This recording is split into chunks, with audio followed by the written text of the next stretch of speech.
A video covering Fire Emblem Genealogy of the Holy War's dark story aspects has been an inevitable subject ever since the start of this series. Passers-by of FE4, if anything, probably heard of Sigurd and Arvis, the Battle of Belhalla, Ishtar and Julius, and so on. But there are so many things that actually happen in FE4 that the game doesn't properly display in plain sight. There is a deluge of events that happen before the game even starts. There are so many key moments explained in dialogue rather than outright shown. FE4 was a colossally ambitious title, and in fact, Shozo Kaga, Fire Emblem's lead designer and director, had ambitious plans for a third scenario after the initial two. Even to get a full picture of the game's world, you need to rely on supplementary material like the Mitsuki Usawa manga, interviews, and developer blog posts. Kaga had set out for a bona fide war drama when writing the world, characters, and story for this and its midquel Thracia 776, and the directions this game takes for its characters and events that this video in particular concerns itself with are drastic relative to the rest of the series. While yes, FE4 does enjoy bright and whimsical moments with its characters and story, Yggdrasil is an incredibly cruel and brutal world, and I'd argue no other Fire Emblem game comes close to the ambition and risks taken with this subject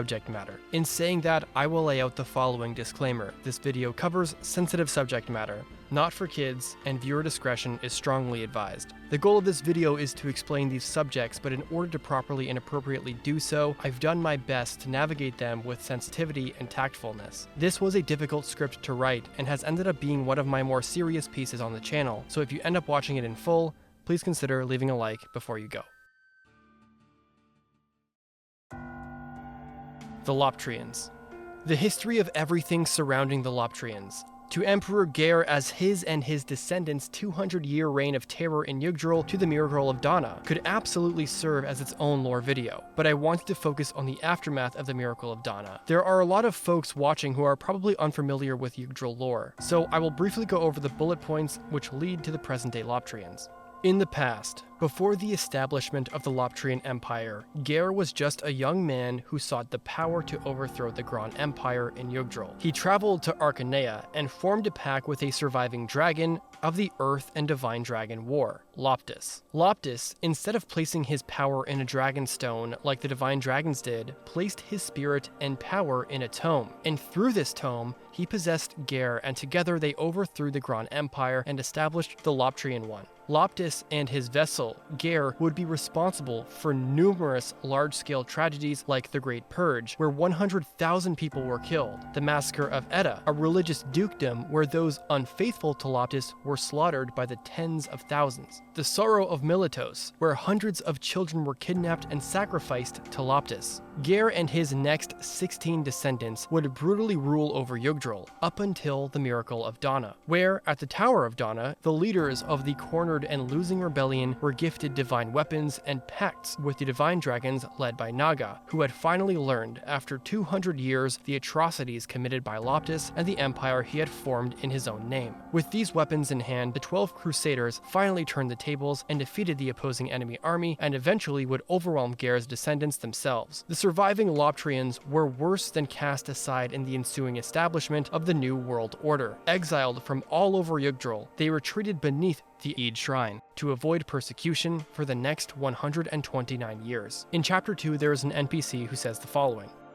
There's still gotta be descendants of the Dark Lord Loptis living somewhere, right? Folk in the big cities like Augusti and Macaulay certainly seem to think so. Every year they do these huge hunts for Loptis' spawn. They arrest a ton of people, then burn them all at the stake, even if they're innocent. To further emphasize the strife that innocent Loptrians face, Seliph and Lewin have a conversation in Chapter 7 upon Seliph seizing the Eyvel Shrine.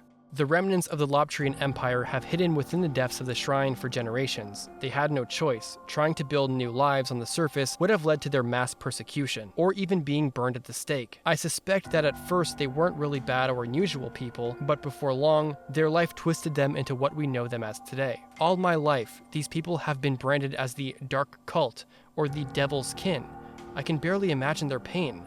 Hold a moment. This scribble on the wall, is that a child's penmanship? It's a prayer, and it begs for the return of the Dark God. Was Loptis the only hope these people had? Lewin then states, consider this a lesson, Seliph. Good and evil can't be easily reduced to such simple black and white ideals. If you must hate, hate the evil which lurks in us all, not the individual. Never forget this. This conversation paints the grim reality of the present-day Loptrians who just want to survive. Between being persecuted for both past and present atrocities done for Loptis' sake, even children have no hope but to pray for salvation that Loptis will save them. Lewin's final words further remind us that even the seemingly cruelest people in Yggdrasil, like Manfroy, aren't evil for evil's sake. Manfroy wants to free his people from persecution and will do whatever it takes to bring Loptis back. I won't pretend the dark cult leader who kidnaps children and worships evil incarnate is a redeemable character, but he wasn't born that way. Manfroy has a sense of duty for his people, no matter how misguided or vengeful it may be. Even Sigurd is an example of this. While a hero in the eyes of the player, is single-handedly responsible for starting several military conflicts across the continent, and he himself is looked at with resentment and frustration. What else is a Loptrian supposed to do in their situation? Their only option is the resurrection of Loptis, or live in constant fear, or be burned at the stake. Thanks to the miracle of Dana, Loptis' cruel rule, through the possession of one of Geir's descendants, had come to an end. And while this finally put an end to a nightmare, another one, cast by the war's victors and born out of vengeance, was inflicted into the Loptrians soon after.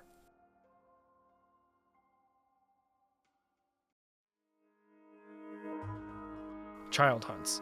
A more common thing known about the Yggdrasil games is that child hunts were a big presence in the story. But why? Why did these hunts happen? Like I mentioned earlier, the Loptrians are the ones who hunt them. The child hunts happen for two main reasons. Number one, Loptis needs the sacrifices of children to sustain his power, and children who aren't sacrificed are thrown into a gladiatorial arena, where the strongest ones grow to become soldiers and generals for the Loptrian army. It should be noted that Loptis burned through 17 generations of Geir within the span of 200 years, which does average out to each emperor being only 11 years old. Granted, these Geirs were all possessed by Loptis, so I do wonder if the required age between 7 and 13 was the prime one to sustain him at that age. Then again, Loptis is seen relishing in the despair that the children specifically have being separated, afraid, and desperate, so maybe he's quite literally feeding off fear. One could theorize if there was a pool of potential candidates to take the name of Geir, or it could be the fact that FE4's timeline was just a little too tight, but I digress. In any case, these non-Loptrian children were either sacrificed to Loptis or became warriors in service to the Empire. In present-day Generation 2 of FE4, these hunts are actively happening all over Yggdrasil.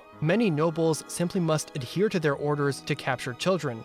Any rebellions formed, as Lewin points in Chapter 6, get quickly and brutally stamped out by the Empire. August in Chapter 6 of Thracia 776 explains as much to Leif after the young prince is upset to hear that the people of Munster do nothing to protect their children from the Empire. Is it? What you call utter nonsense is the state of our world. Do you doubt how much power the Loptrian order holds? Look around you. In the Thracian Peninsula alone, thousands, no, tens of thousands of children have been seized and sent to Belhalla. In places where the Order's influence runs strong, places like your native Munster, they possess near total authority. You'll see nary a single child still free. It's a horrible practice that the Loptrians force upon the rest of Yggdrasil. And the only solution is revolution. Silif in Granvale and Leif in Thracia do eventually stop their oppressors, but without them, it's very possible that just like Geir had done for 200 years, Julius would rule the continent in brutal fashion. Claud's vision at Bragi Tower. Claud, Bishop of Edda, is a descendant of the Holy Crusader Bragi and the heir to the Valkyrie staff. Because of the unique bloodline he has, he is able to communicate directly to Bragi at Bragi Tower and learn the truth about the world and what is quite literally fated to occur. At the tower, he prays to Saint Bragi and uncovers the truth behind Kurth's death, and how Lombard and Reptor were conspiring against Byron, Sigurd's father, to pin the death on him. I am on my way to the Tower of Bragi, on the island to the northwest of here. As an heir to the great Saint Bragi, if I pray at our sacred tower, then the truth shall be revealed to me alone. With this knowledge, I can convince His Majesty of Byron's innocence. You needn't worry, Lord Sigurd. He also learns something horrible is bound to occur. The Battle of Belhalla, how most of his allies will die there, and even who among them will survive. And with the understanding that absolutely nothing can be done to stop their death, he must merely accept it all and let fate play its course. And before anyone argues that Claud should have warned Sigurd exactly what was to come at Belhalla and to try to change the outcome, he can't. Claud is also unable to predict Arvis's betrayal, Manfroy's schemes, or Loptis's revival through the kidnapping of Deirdre. He mentions it when speaking to Sigurd that not even Bragi himself could see past the darkness in his vision, only that an evil presence lurked within it. And with the information he does have about the truth of Kurth's death, once he reaches the capital to tell the king the truth, it's too late and Reptor made it to him first and branded Claud a traitor, forcing him out as well. Claud will place faith in the gods and will forfeit his own agency and let fate play its course at this point. Upon discovering the truth, he immediately hides this from Tailtiu, who is traveling with him. He doesn't hide anything from Sigurd though, and when he tells him, the most Claud can offer is to tell him to not do anything rash or reckless, but to endure and accept what is to come.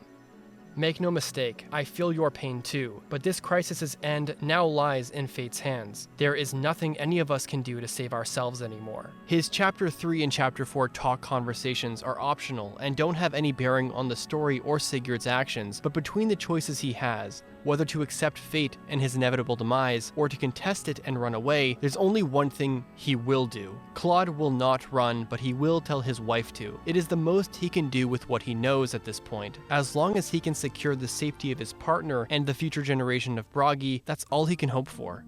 In Chapter 5, all Claud's lover conversations, with Adine, Sylvia, and Tailtiu, revolve around him trying to comfort them in spite of the brutal truth he has to tell them, that he is going to die, and they are going to live. With Adine, he gives her a rescue staff as a parting gift, while explaining what he saw at Bragi Tower. Such is the decree of the gods that I received at the Tower of Bragi. I too struggled to accept it at first. However, this is our fate. It is inevitable. I know I am destined to die in this battle, thus I entrust you with this staff. Adine, there is no need to grieve.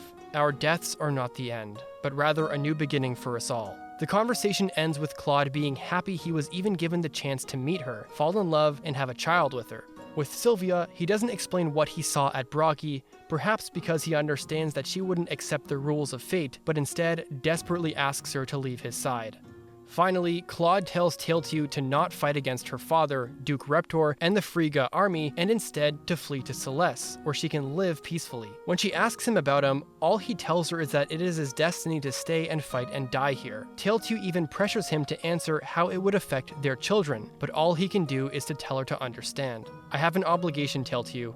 My fate is to stay here and to see this war through till its very end. I understand how difficult this fate will be for you, but please, please understand. The cycle of existential crisis Claud must have felt upon learning what was to come, to hide it from virtually everyone up until the end and having to comfort, or worse, beg the love of his life that they will be okay, is incomprehensibly sad. Everything that happens from here on is how Claud was shown. He and so many of his comrades are burned to death. Adine survives and flees to Isaac and establishes an abbey, where she raises her kids, Lana and Lester, as well as Seliph, Dimna, Myrna, Dermot or Tristan, Larcey or Krenia, and Skahak or Dalvin, depending of course on your gameplay decisions in Generation 1.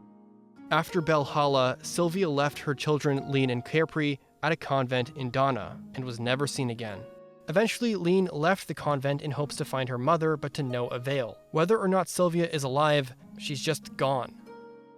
Tailtiu does survive, and does flee to Celeste just like she was told to, and while she does spend a few years in peace hiding with her children, what comes next for her and her kids is nothing short of brutal and depressing.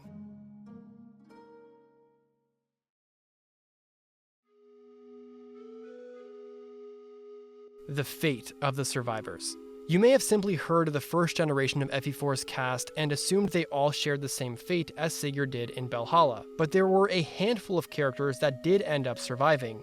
Many of the others are just assumed to have been killed, but aren't outright stated to. At the end of Chapter 4 in Thracia 776, there is a room beneath Veltomer Castle which sees 4 statues. These are thought by the FE4 fanbase to be the petrified bodies of Aera, Loxus, Lex, and Arvis's brother Azel. As a bit of context on this, Kaga once wrote in a now-defunct Intelligence Systems development message board that he had a dream scenario where FE4 was extended into a 3rd part. Among the scenarios that never made it in was a subplot having to do with Azel and Tailtiu. Bear in mind, these were concepts and shouldn't be considered canon, since the setup for these don't happen in the game itself, but I do want to go over them. The post describes the following scenario. Eyvel and Tailtiu were together. After Tailtiu defeated her father, she was left in a very weak physical and mental state. The day before the Battle of Belhalla, Sigurd ordered Eyvel to take Tailtiu back to Celeste and be with their child. Eyvel felt bad but loved Tailtiu and ultimately agreed with the choice. 2 years pass, and Tailtiu recovers and gives birth to Tine. The world was finally settling down under Emperor Arvis's rule, but Eyvel was becoming more and more conflicted with his rebellion against it. Emperor Arvis aimed to construct a world where there was equality and no discrimination, and he swiftly executed measures such as releasing slaves, banishing corrupt aristocrats, and arresting vile merchants, which led to overwhelming support from his people. With the way things were going, Eyvel's standpoint in organizing rebellion was no longer welcome. The people lost trust in him, and in fact branded him as a criminal. Eyvel believed he had a cause to fight for, but the world around him seemed to forget what Arvis did to reach his rule. Father Claud used to say that if the objective is righteous but the means are wrong, failure will most certainly be the result. My brother is wrong. He's definitely wrong. Eyvel made a resolve to travel to Belhalla. He would speak with his brother and everything would become clear, as it would be left to the people's choice. The post continues, explaining that, at the time, Arvis was plagued by nightmares. But surely, with Eyvel reaching out to him, his heart would be moved. But Manfroy, in an attempt to not let Arvis lose sight of anything, stopped Eyvel from reaching him. At the palace, he petrified him and left him in that basement. He awakens 10 years later by Julia, who had received the power of Naga and was able to undo the petrification at the recently discovered basement beneath the palace.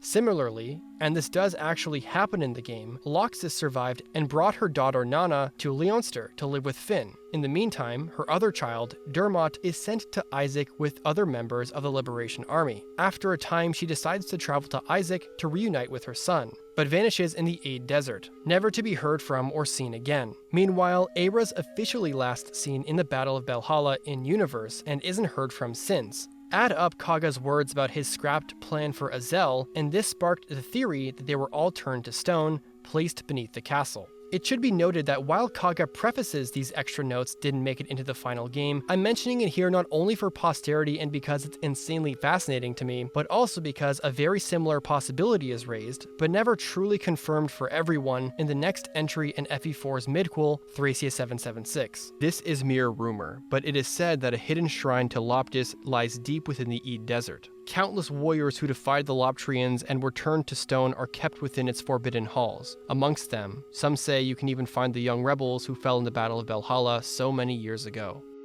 In any case, for virtually every single one who is confirmed that went on to live, their suffering did not end. In truth, Adine is the only survivor of Belhalla who can be said to have escaped in one piece. All the while, raising her own children, Lana and Lester, she goes otherwise unseen in the game. The rest of the survivors, evidently, are not so lucky.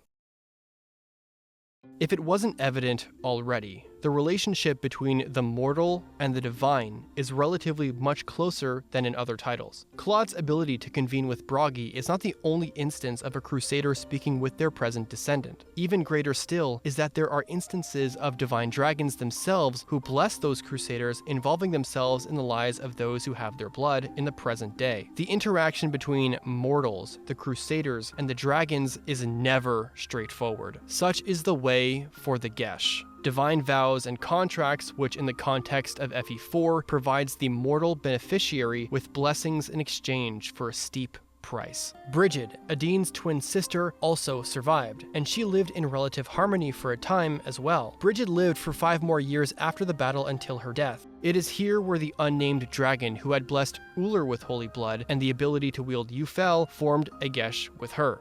The stipulation behind this contract was that she would have no recollection of her past life or her children until Loptis was defeated, the Holy War ended, and years to pass after the fact until she would regain her memories. She would then become Eyvel, adrift on the waters of northern Thracia, until she is found on the shore on the Isle of Is, to be housed and cared for by those of Fianna village. This is the start of her new life, where she establishes the Fianna Freeblades and becomes the matriarchal figure who eventually helps Finn in raising Leif and Nana. For those curious, I wrote up a section on Eyvel that I'm still very proud of in another video here. She is in my top 2 favorite characters in Fire Emblem of all time, but I digress.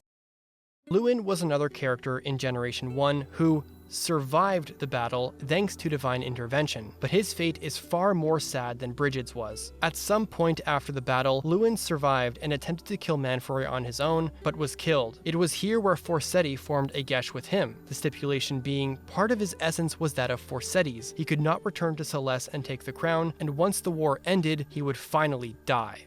Lewin essentially was on borrowed time at this point, and his role for Seliph was as his mentor and strategist. But because of his memory being preserved, he would be forced to confront terrible realities. In understanding that he's not the same Lewin as before, in spite of Ced and Fee knowing he's their father, he deliberately acts cold to them. He maintains an extremely casual front when either Ced or Fee berate him for his parental neglect, even responding in a cavalier way when either one mentions the death of their mother and his wife, Aranis. The thing is though, within that point of Lewin's second life, his existence was in service to satisfying the stipulations of the contract. Lewin may have had his free will intact, but he could not return to Celeste as king, rule and stay there and be a father. Whether or not Lewin was allowed to explain to his wife or children what really happened to him, he chose to ignore them. But even upon meeting them again, with Ced in Chapter 8 and Fee in Chapter 10, he brushes off their wrath and maintains his laid-back attitude. It makes him look like an ass,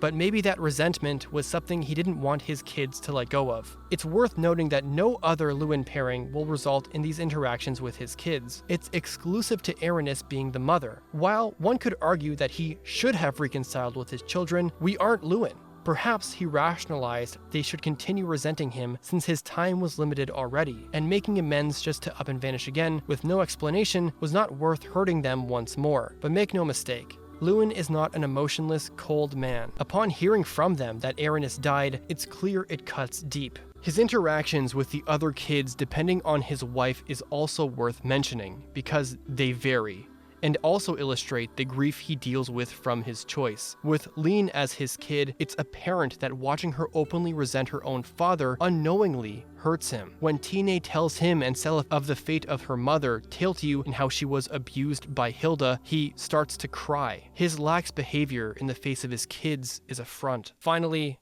there's Tailtiu. Tailtiu and Tine.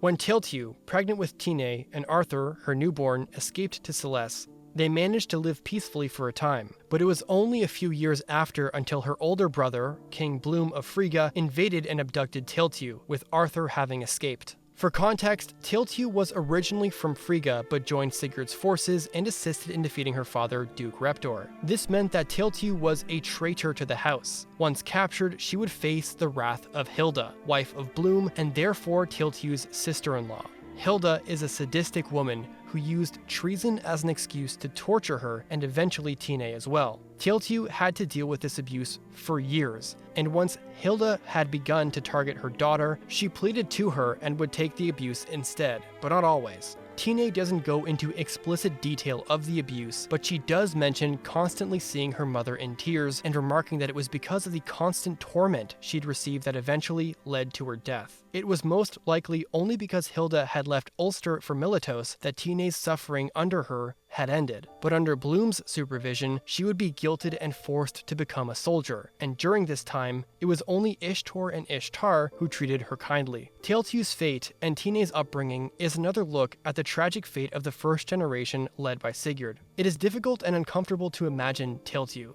who is a very bright and cheery young noble, be tortured on a regular basis up until she died. Many of the children of the first generation suffered terrible loss and were brought up with strife. But while Seliph and some other children had grown up in an abbey, Tine was raised surrounded by despair and evil, and this never let up except for brief respites with Ishtar and Ishtar.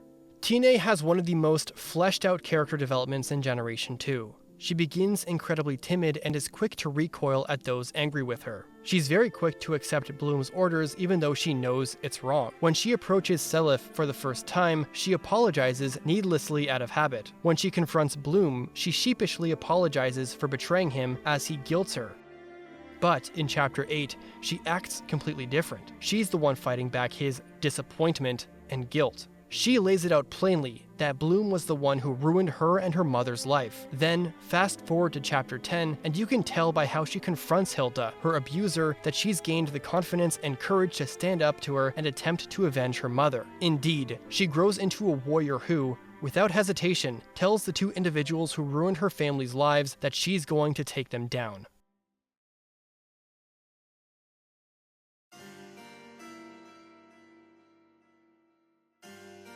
Victor.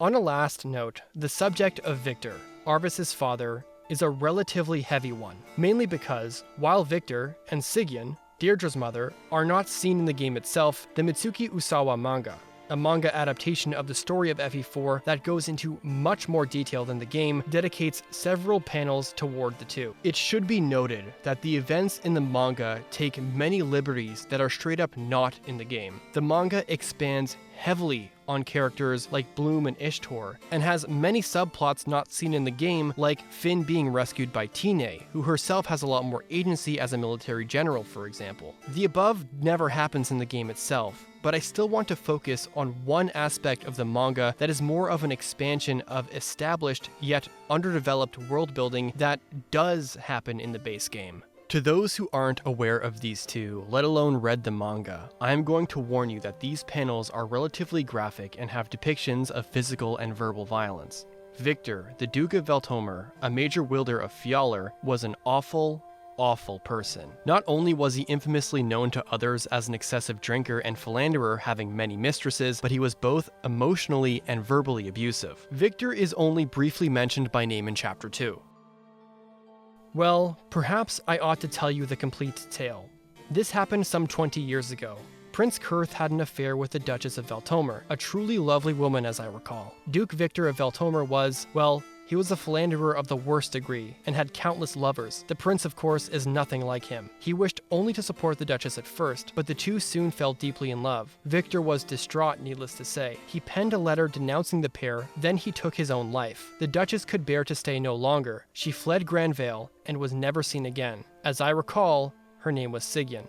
The game itself didn't establish that much about Victor, Sigyn, and Kurth's love triangle, but what it manages to do is quietly set the stage for the game's story to really begin as its inciting incident. While Chapter 2's dialogue establishes Victor's personality, it is in the supplementary materials behind FE4, the Mitsuki Usawa manga, as well as Fire Emblem Treasure, an art book containing background information of FE4's world and characters not explained in the game itself, that truly illustrates Victor for the despicable man he is. In Fire Emblem Treasure, Victor's and Sigyn's profiles are the following. The former head of House Veltomer, the family which inherited the blood of the Crusader Fjalar, and the true father of Arvis and Eyvel. Despite their difference in social status, Victor was charmed by Sigyn and married her. Then, because he loved her so, they led life as if he was imprisoning her. And yet Victor could not believe his wife's love for him and began to distract himself by surrounding himself with numerous women. Eventually, he found out about Sigyn's relationship with Prince Kurth, and as revenge for this betrayal, Victor committed suicide, leaving a letter behind.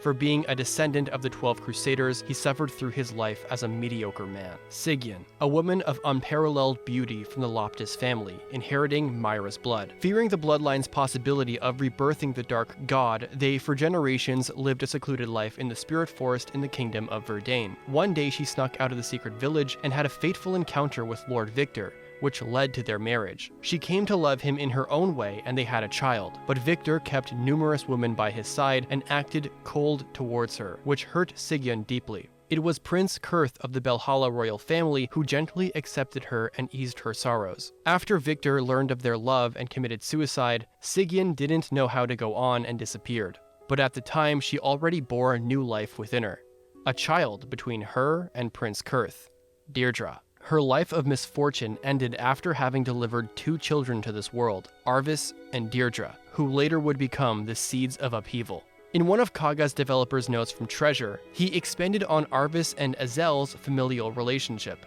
Further, Arvis exiled all but one of the many women that had been his father Victor's mistresses. He also ruled that their children should be exiled or reduced to the rank of servants. The one woman that remained was the former maid of his mother, Sigyn. Despite her being of low birth and not very beautiful, she was a kind-hearted woman and devoted to Arvis. And for Arvis, she was the only person he wasn't able to be cruel towards. While drunk, Victor had laid hands on the woman. But after finding out that she had gotten pregnant, he cursed at, assaulted, and tried to drive her away. Sigyn defended her during this. The child the woman was pregnant with was in fact Eyvel, and by the time Victor died, Eyvel had just been born. While it's not explicitly stated, the wording suggests that he drunkenly forced himself on her and later regretted his decision, opting for verbal and physical abuse to drive her and her future child, Eyvel, from Veltomer. The note specifically uses wording that distinguishes this maid from the other mistresses he had. She's of low birth and not very beautiful. We see Victor in the manga showing displays of affection to his other mistresses who are clearly the opposite of that. Perhaps he didn't want a scandal to arise from accidentally having a child with an unattractive commoner.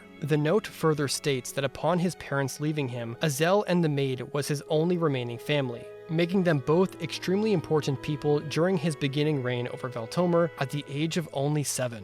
Sigyn's affair and Victor's suicide is the inciting incident of FE4. He couldn't handle the grief he succumbed to over Sigyn's romantic affair with Prince Kurth, a man who both loved and treated her with dignity and kindness. In his suicide note, he curses her and the rest of his bloodline. In doing so, lays Sigyn to blame for his own death. This mentally and emotionally destroys her, who at the time was pregnant with Deirdre. While his feelings towards Sigyn and the insecurity he felt for himself and jealousy he felt towards her and Kurth's budding romance came from a love for her, this love and jealousy manifested in horrible ways. Victor is emotionally and verbally abusive to her. In the manga, he does more than that. I'd like to preamble before going into the manga's depiction of Victor. Throughout this video so far, I've used panels of it as means to illustrate points I've been making purely from a visual standpoint. I haven't used these panels as evidence of a point I've made so far. For example, showing Lewin ignore his daughter Fi is visibly illustrated in the manga, but it's used because this is told by us in the game itself. But it wouldn't be reasonable to treat non-canon events from the manga, or the other two manga adaptations of FE4, as part of the actual FE4's canon, since they would contradict each other numerous times due to the many liberties, drastic characterization expansions, and alternative writing directions the major allies, enemies, and neutral characters have. But the fact of the matter is, Victor and Sigyn are just background characters despite them being the catalysts behind the game itself. You may disagree, but I treat the Usawa manga's depiction and expansion of the two, and a young Arvis, as a highlight of the adaptation. So for this last section, I will be using the manga as the basis for my discussion of this character section on Victor.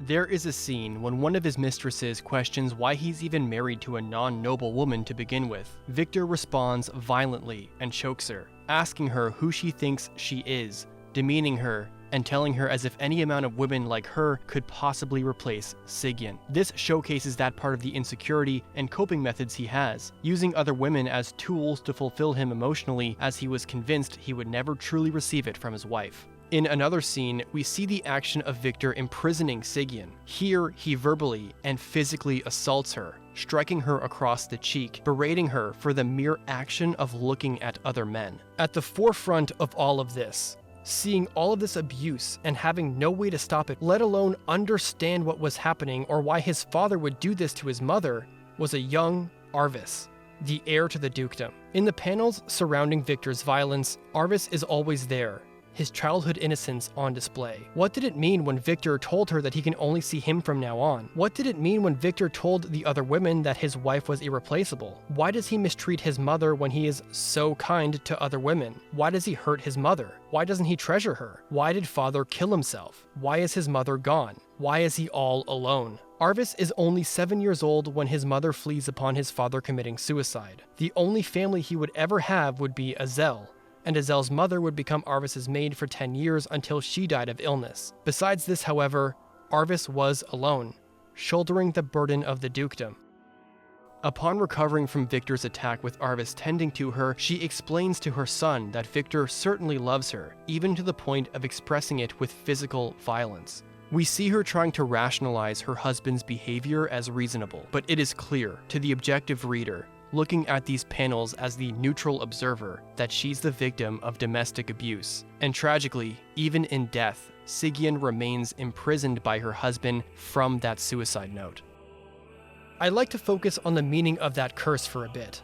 The Belhalla royal family shall perish, spiraling Sigyn into grief and telling herself, if I stay by Prince Kurth's side, the curse will come to fruition. This is not likely in reference to what Myra warned about those born under his bloodline with minor Loptis blood. We're going to get into some more lore here, but for those uninitiated, Myra was Geir XVII's brother, and unlike him, was a good person. In fact, Myra was instrumental in protecting Bragi, a future crusader, from the Empire's brutal practices. When Geir was killed and the Empire was toppled, Myra had become the only remaining person with Loptis holy blood, and would reside in the Spirit Forest from then on. In doing so, and continuing the Loptis bloodline in secret, he warned all his future generations to only have one child. For if one were to have two children, both with minor blood, and they had a child of their own, that child would have major Loptis blood and would allow for Loptis to be resurrected. This warning meant that Sigyn, and those before her, were extremely isolated from the rest of the world. Tired of her life, she left the forest and would meet Victor later, where they wed and had Arvis. And so, it is unlikely that Victor actually knew of Myra's warning or anything like that, but he did curse the Belhalla lineage, perhaps out of jealousy,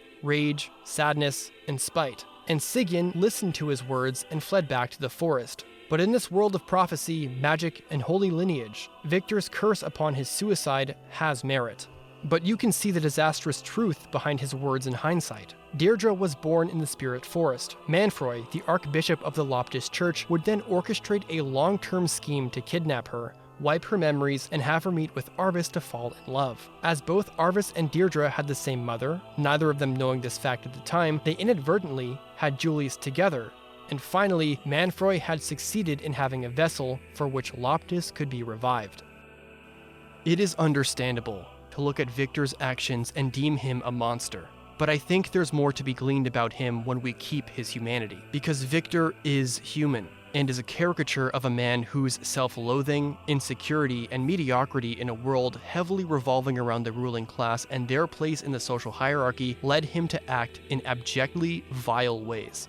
For all intents and purposes, Victor is completely irredeemable. However, much like Luwin teaches Seliph to not view the world as black and white, viewing Victor as evil is reductive. If anything in this world is purely evil, it's the supernatural embodiment of darkness and the god adjacent who quite literally eats children, Loptis himself. It's the woman devoid of remorse who sadistically tortures Tailtiu and Tine and facilitates child hunts and enjoys it, Hilda. Lurking at the underbelly of Victor's flawed person is the growing shadow of a damaged self-image and an ego too big to fix it. Instead of looking inward to improve himself and to remember why Sigyn had fallen in love with him to begin with, he spirals deeper, violently externalizing these doubts. These self-esteem issues, ironically, became prophetic. In his desperate attempts to keep her to himself and fear that she no longer loved him, she was driven to no longer love him. And once that reality had finally come to pass, he could no longer bear it. Evil doesn't motivate Victor to imprison Sigyn. Conversely, goodness doesn't facilitate him to defend her honor, yet he does both. It doesn't bring value to ascribe Victor's actions with a virtue or vice. Neither inspires him to do anything, anyways. Nothing Arvis's father had done can be forgiven or justified, but by not calling him evil for evil's sake, we can understand why he did these things, and how he became the author of his own demise.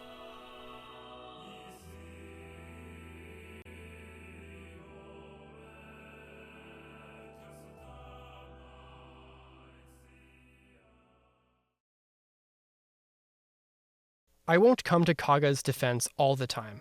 There are certainly instances in his writing that came off as gratuitous or too on the nose, but I will praise him for what I believe to be a job well done on navigating what I believe to be mature topics intended for older audiences to understand, empathize, resonate with, and relate to. I will also extend this to the Usawa manga adaptation, as it also navigates these topics and expands on several others fantastically, such as Deirdre's amnesia and how she battles with her memories coming back when she's spending her time with Arvis. So much of what happens in FE4 are things you don't see. And honestly, maybe that's for the best. when most of what we have is word of mouth from these characters? When you're tasked to understand these events retroactively, how could one imagine these events playing out in-game? Would it have been a good idea for the game to show us the Loptrians being persecuted, children being abducted or forced to fight to the death? What about them being sacrificed?